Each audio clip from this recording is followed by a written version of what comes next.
सलाम, नमस्ते, सत श्री अकाल। मैं हूं रजा और आप देख रहे हैं रजा ग्राफी की ईरान स्पेशल रिपोर्ट। बता दूं सीधी बड़ी खबर कि ईरान ने रख दी है सबसे बड़ी शर्त। ईरान ने खेल दिया है बड़ा सा खेल।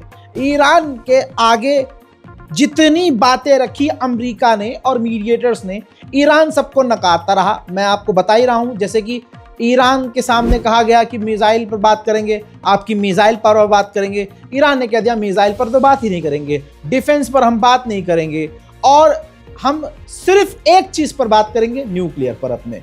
ठीक है, यूरेनियम हम किसी को देंगे नहीं, यूरेनियम हम कम करेंगे नहीं। लेकिन अब जब सारा बवाल मच गया तो ईरान ने कहा कि ठीक है, हम अपना यूरेनियम कम करने को राजी हैं। तवज्जो है, यह नहीं कहा कि यूरेनियम बंद कर देंगे, यूरेनियम का संवर्धन बंद कर देंगे, यूरेनियम बनाना बंद कर देंगे। ईरान ने कहा कि यूरेनियम थोड़ा सा कम कर देंगे, लेकिन उसके बदले अमेरिका को ईरान पर, हम पर लगी हुई सारी पाबंदियां हटानी होगी। सारी पाबंदियां, एक दो नहीं दोस्तों। तो इससे आप समझ सकते हैं कि अब मामला और गर्मा गया है। अमेरिका बौखला गया है क्योंकि उसकी एक भी नहीं चल रही है। इसका मतलब यह भी है क्योंकि डोनाल्ड ट्रंप के नाक पर बात आ चुकी है, तो जैसे ऐसे या वैसे ट्रंप ईरान पर हमला जरूर करेगा, ऐसा एक्सपर्ट ऑलरेडी बोल चुके हैं। उधर ईरान के अंदर बहुत कुछ चल रहा है, अंदर भी बहुत उथल पुथल है।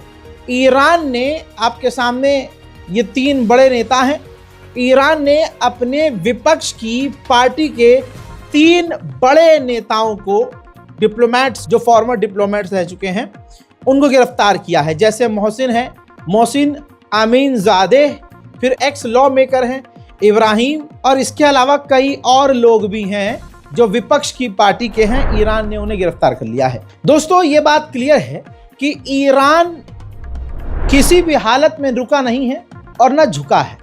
अब यही बात सटीकता से ईरान के अखबार ने लिखी है। ईरान के टॉप के अखबार ने एक विजुअल प्रिंट किया है, फोटो, जिसमें पहले तो टाइटल यह है फारसी में, पर्शियन लैंग्वेज में, कि ईरान की मिसाइल बातचीत की बैकबोन है। बात बिल्कुल हकीकत है। इसी तरह से जो बात लिखी है उसी के हिसाब से आप फोटो देख रहे हैं कि जो ईरान के विदेश मंत्री हैं, उन्होंने जो टेक लगाई हुई है वो मिसाइल से टेक लगाई हुई है।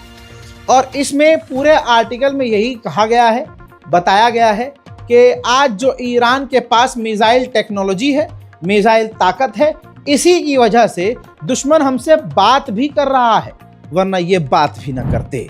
ईरान के राष्ट्रपति कोई घमंड में नहीं है भाई, वो अभी भी बहुत बैलेंस बात कर रहे हैं। वो कह रहे हैं कि हम हर तरह से नेगोशिएशन के लिए, बातचीत के लिए राजी हैं, और ऐसी नेगोशिएशन जिसमें दोनों ही परिस्थितियां विन विन वाली हो। ठीक है, आपकी भी जीत हो, हमारी भी जीत हो, आपका भी ईगो सेटिस्फाई हो जाए और हमारा भी नुकसान ना हो। हम तो हर तरह से बात करने को राजी हैं।